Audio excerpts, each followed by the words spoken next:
बाप बेटे रुल कुदस के नाम से आमीन। ए खुदा हमारी मदद करने आओ। ए प्रभु हमारी मदद करने जल्दी आओ। जलाल बाप बेटा रुल कुदस का हो, जैसे कि इब्तिदा में था अब और हमेशा होगा। आमीन। हालेलुया। प्यारे भाइयों और बहनों, आज बुधवार अगस्त की 11 तारीख है।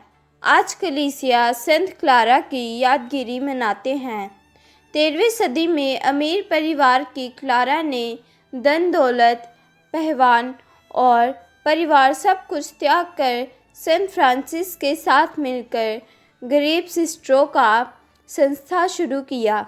खुदा ने सेंट क्लारा की दलेरी और ईमान की मजबूती के लिए उसे बहुत सारे वरदान दिए।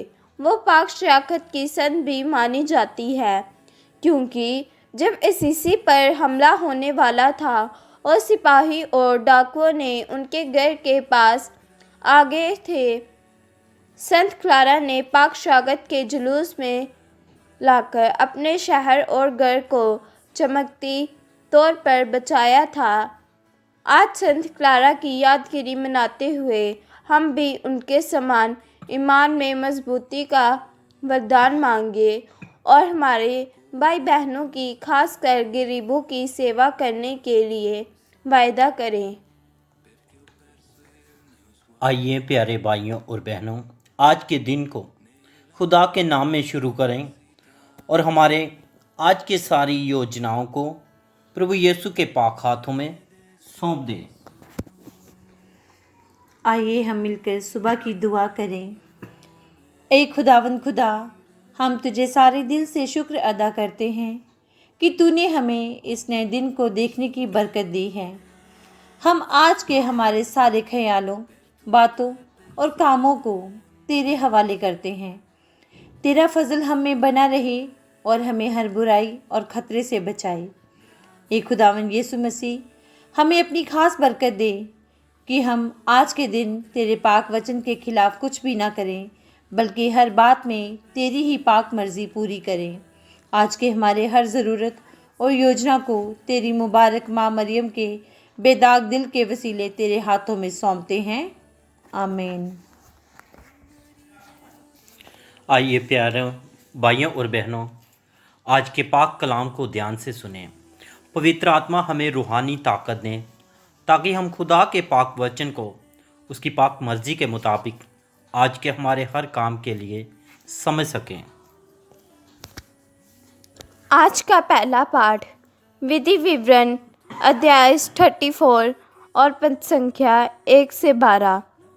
प्रभु ने मूसा को समस्त देश दिखाया, दान तक गिलआद को, सारे नफ्ताली, इफ्राइम और मनश्शे के प्रदेश को, पश्चिमी समुद्र तक समस्त यहूदा प्रदेश को, नगेब और यरदन की घाटी तथा सोअर तक खजूरों के नगर, यरीहो के मैदान को।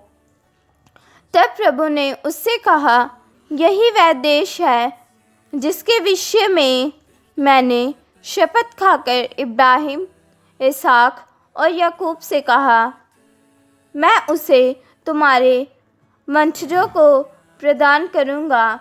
मैंने सेवक मूसा की वहाँ मोआब में मृत्यु हो गई, जैसे कि प्रभु ने कहा था। लोगों ने उसे बेतपुआर के सामने मोआब की घाटी में दफनाया, किंतु अब कोई नहीं जानता कि उसकी कब्र कहाँ है। मूसा को देहांत 120 वर्ष की उम्र में हुआ था। उसकी आँखों की ज्योति धुंधली नहीं थी और ना ही उनकी तेजस्विता घटी थी। इस्राएलियों ने मोआब के मैदान में 30 दिन तक मूसा का विलाप किया।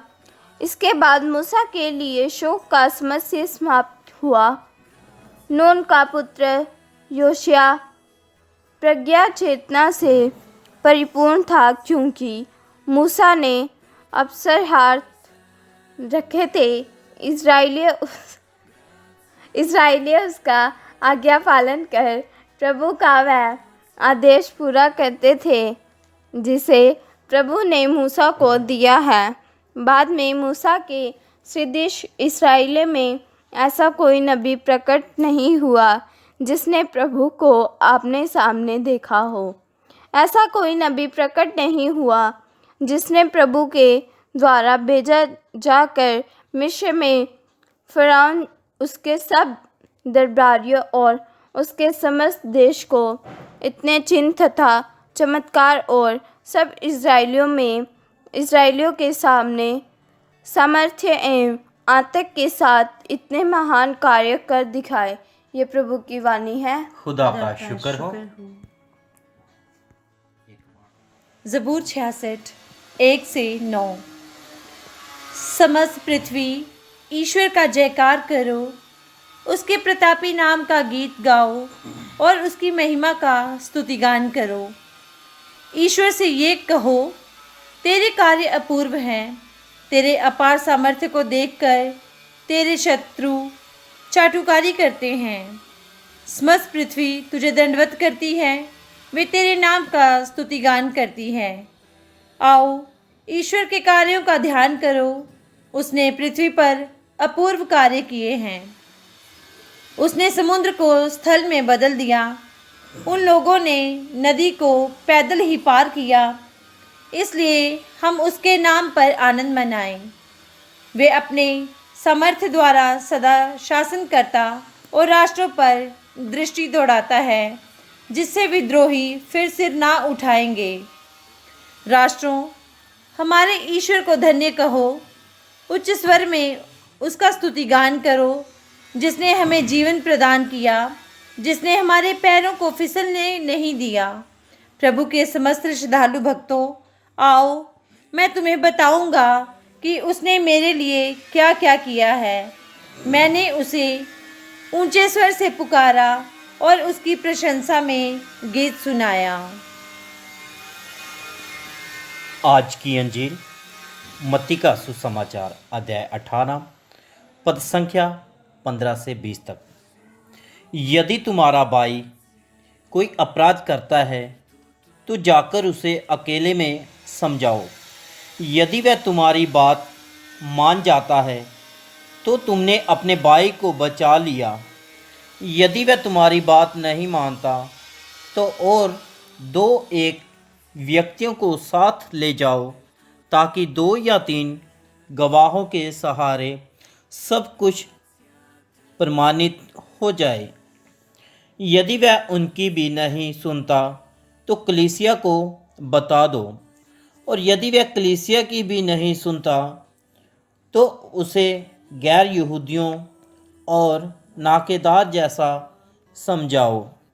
मैं तुमसे ये कहता हूँ, तुम लोग पृथ्वी पर जिसका निषेध करोगे, स्वर्ग में भी उसका निषेध रहेगा, और पृथ्वी पर जिसकी अनुमति दोगे, स्वर्ग में भी उसकी अनुमति रहेगी। मैं तुमसे भी कहता हूँ, यदि पृथ्वी पर तुम लोगों में 2 व्यक्ति एक मत होकर कुछ भी मांगेंगे तो वह उन्हें मेरे स्वर्गीय पिता की ओर से निश्चय ही मिलेगा।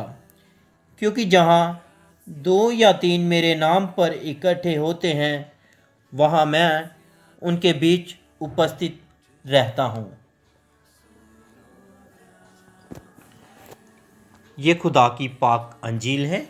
ए मसीह तेरी सताइश हो। हम दुआ करें। हे खुदा, आज के इन पाक वचनों के लिए हम तुझे धन्यवाद देते हैं। हमारे आज के दिन के हर विचार, योजना और मेहनत में तेरा फजल हमें संभाले। हमारी हर मेहनत तेरे रहम और प्यार के चलते तेरे आत्मा के फल पैदा करें, और हमारी हर परेशानी मुसीबत में हमें तेरे पाक फरिश्तों का सहारा मिले। ए पवित्र आत्मा, हमारे दिल दिमाग में उतर आओ और हमें अपने वरदानों से भर दे।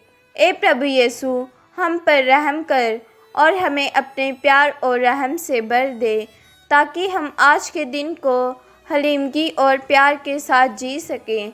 ये दुआ हम करते हैं अपने प्रभु यीशु के नाम से। आमीन। ए हमारे बाप, तू जो आसमान पर है, तेरा नाम पाक माना जाए, तेरी बादशाही आए, तेरी मर्जी जैसे आसमान पर पूरी होती है, जमीन पर भी हो। हमारी रोजाना की रोटी आज हमें दे, और जिस तरह हम अपने कर्जदारों को बख्शते हैं, तू हमारे कर्ज हमें बख्श, हमें आजमाइश में ना पड़ने दे, बल्कि बुराई से बचा। आमीन। सलाम मरियम, फजल, खुदाम तेरे साथ है, तू औरतों में मुबारक है, मुबारक तेरे पेट का फल यीशु। ऐ मुकद्दस मरियम, खुदावन की माँ, हम गुनाहगार के वास्ते दुआ कर, अब और हमारी मौत के वक्त। आमीन। जलाल बाप बेटा और रूह कुदस का हो, जैसे कि खुदा में इच्छा में था, अब और हमेशा होगा। आमीन। खुदावन हम सबको बरकत दें, हमें हर बुराई से बचाएं और हमें हमेशा की ज़िंदगी के रास्ते पर ले जाएं। आमीन।